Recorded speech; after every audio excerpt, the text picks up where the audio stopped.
Hello student, I am Mr. D.K. Ojha. Today I am going to teach a very important topic of English grammar, verbs. In previous video I have taught you about the part of the verb, and first of all I am going to define the verb. After that I will start the next type of the verb. A verb is a word used for saying something about a person or thing. A sentence is incomplete without a verb.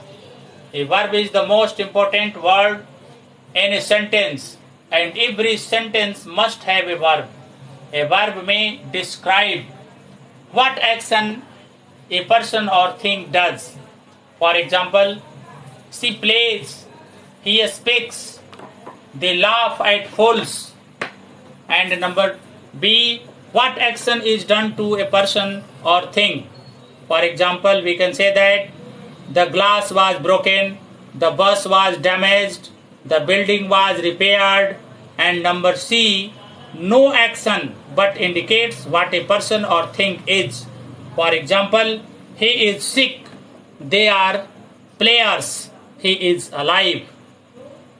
परिभाषित करते हुए, क्रिया को परिभाषित करते हुए कहा गया है कि यह किसी भी वाक्य के अंतर्गत किसी व्यक्ति के किए गए कार्यों का वर्णन करता है। यह बहुत ही महत्वपूर्ण भाग है, हिस्सा है वाक्य का, क्योंकि इसके अभाव में किसी भी वाक्य की कल्पना नहीं की जा सकती है, उसका अर्थ की पूर्णता नहीं हो पाती है। इसलिए अर्थ की पूर्णता को प्राप्त करने के लिए क्रिया का होना बहुत आवश्यक है। उदाहरण के रूप में यह ज्ञात होता है, जैसे वह खेलती है, वह बोलता है, वह मूर्खों पर हंसता है।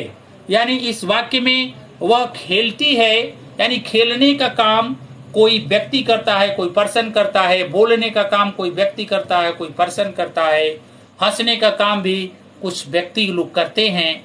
इसी प्रकार से दूसरे तरह से action done by a person, जैसे द ग्लास वाज ब्रोकन, है ना, यानी ग्लास टूट गया, बस बर्बाद हो गया, बिल्डिंग को पुनः रिपेयर किया गया। इस तरह के वाक्यों से यह ज्ञात होता है कि बिना क्रिया का किसी वाक्य का कल्पना नहीं किया जा सकता है। वाक्य की कल्पना के लिए क्रिया का होना अति आवश्यक है।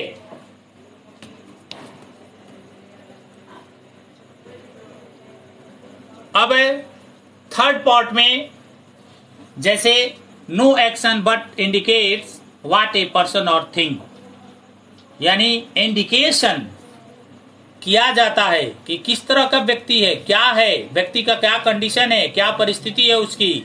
जैसे ही इज सिक, वह बीमार है। दूसरा, दे आर प्लेयर्स, यानी वे सभी क्या हैं, खिलाड़ी हैं। और तीसरा, ही इज अलाइव, वह जीवित है। इन तीनों वाक्यों से यह ज्ञात होता है कि किसी व्यक्ति के बारे में इंडिकेशन किया जाता है। जो एक्शन होता है, जो क्रिया होता है, इसमें क्योंकि सहायक क्रियाएं हैं, इसमें इज जो है सहायक क्रिया है, आर भी सहायक क्रिया है। इसी प्रकार से यह कहा जा सकता है कि kinds of verb, I am going to describe about the kinds of verb.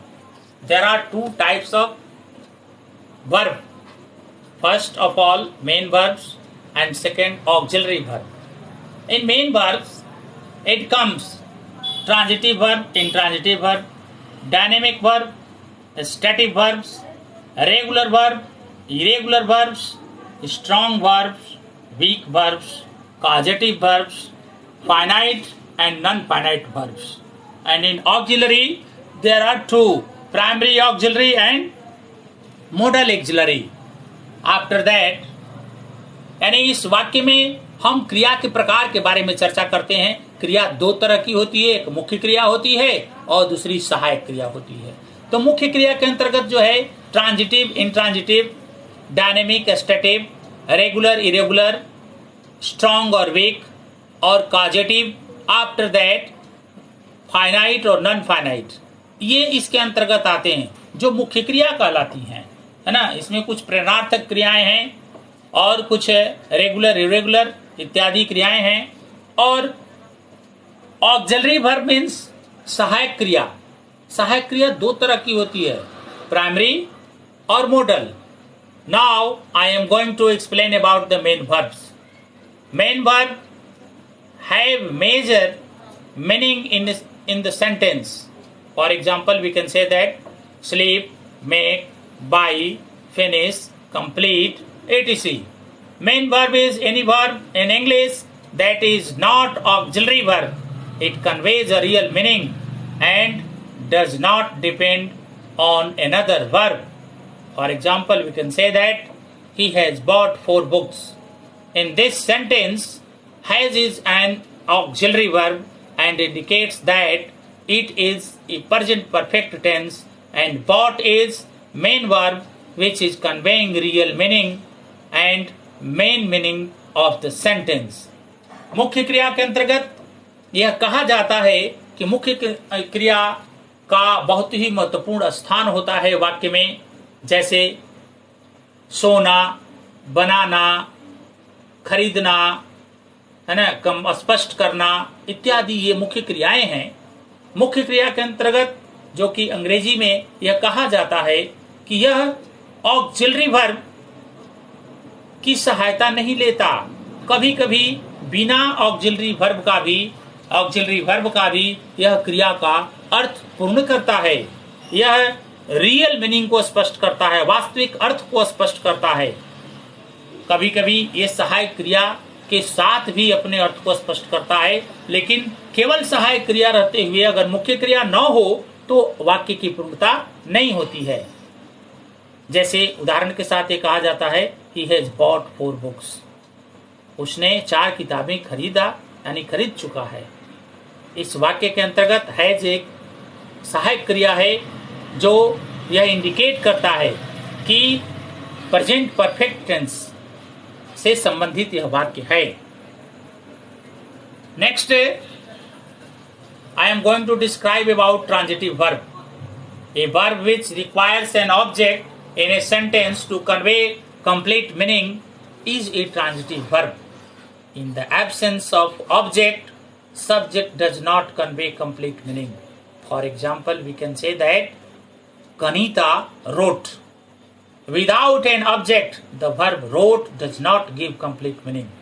If we mention object in the sentence, Kanita wrote a letter, or her name makes it more meaningful. Transitive verb के अंतर्गत यह स्पष्ट किया जाता है कि बिना कर्म का ट्रांजिटिव वर्ब अपने वाक्य में अर्थ को पूर्ण नहीं कर सकता है, यानी यह अपने साथ हमेशा कर्म लेता है। बिना कर्म का, बिना ऑब्जेक्ट का वाक्य की पूर्ति नहीं होती है, वाक्य स्पष्ट नहीं होता है। बिना ऑब्जेक्ट का किसी तरह का यह कन्वेइंग मैसेज नहीं दे सकता है, वह अर्थ की पूर्णता को स्पष्ट नहीं कर सकता है। जैसा कि एग्जाम्पल से देखते हैं कि कनिता रोट, कनिता लिखा, कनिता ने क्या लिखा यह स्पष्ट नहीं है। लेकिन जब हम लोग इसमें कर्म को जोड़ देते हैं, कर्म को ऐड कर देते हैं, तो इसका अर्थ स्पष्ट हो जाता है। जैसे कनिता रोट ए लेटर, कनिता ने क्या लिखा, एक पत्र लिखा। ठीक है, इस तरह से दूसरा एग्जाम्पल को देते हुए कहा जाता है he is eating an apple, वह आम खा रहा है, वह सेव खा रहा है, आम नहीं सॉरी, वह सेव खा रहा है। यानी खाने के बाद जो है ऑब्जेक्ट के रूप में सेव का उपयोग किया गया है।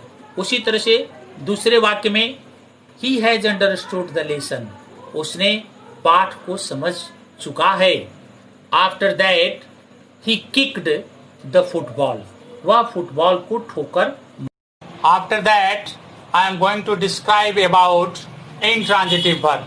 First of all, definition of intransitive verb. A verb which does not require an object in a sentence is an intransitive verb. Intransitive verb can give complete meaning without an object in a sentence. Intransitive verb के अंतर्गत यह कहा जाता है कि इसे object की जरूरत नहीं होती है।